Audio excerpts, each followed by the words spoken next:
the part first. OK, pick a circle. Click on the blank space. Click No. Enter its diameter. For example, if you want to make an 80. Click Enter. Select it and save the file as. Pass it to the desktop. Can you give it a name? I saved one. Wipe it off. Let's draw another circle. It does 150. Enter No. Selecting it also saves as desktop. Give it another name. Then cut the file.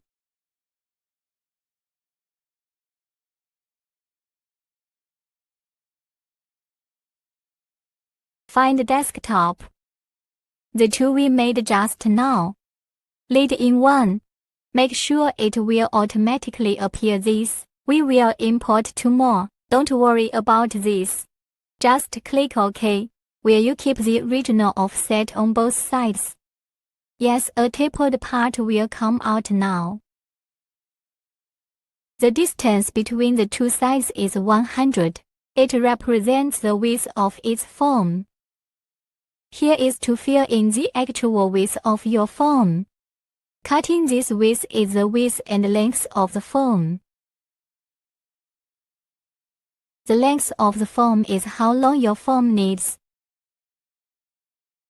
Minimum length, minimum height, border distance. This doesn't need to be changed. Point application location, the proportion of parts selected at this position. Zoom, don't worry about that. Align bottom. Click the app location again. Next, the average incision is 3 mm.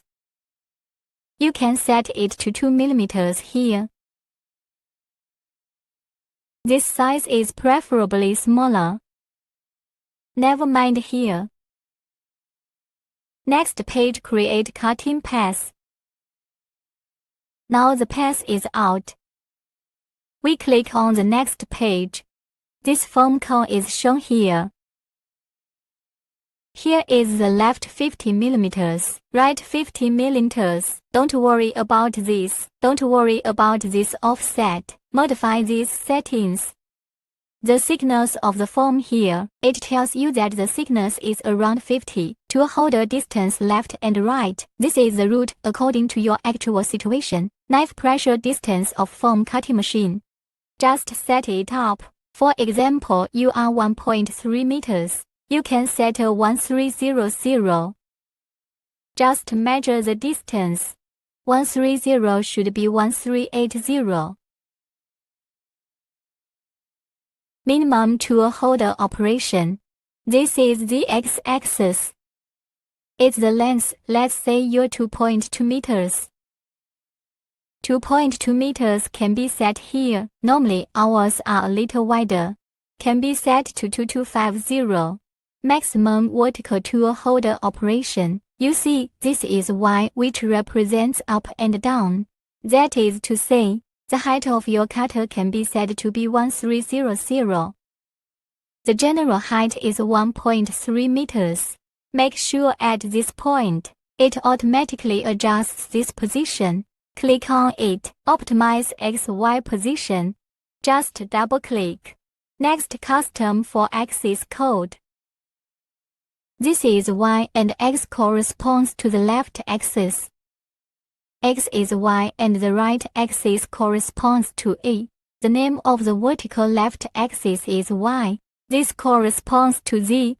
No problem. Click OK. Then create a name for both tool holders. Remember, this letter must not be changed here. You can add one after it. I'll add one and save it. This is done. Our path is out.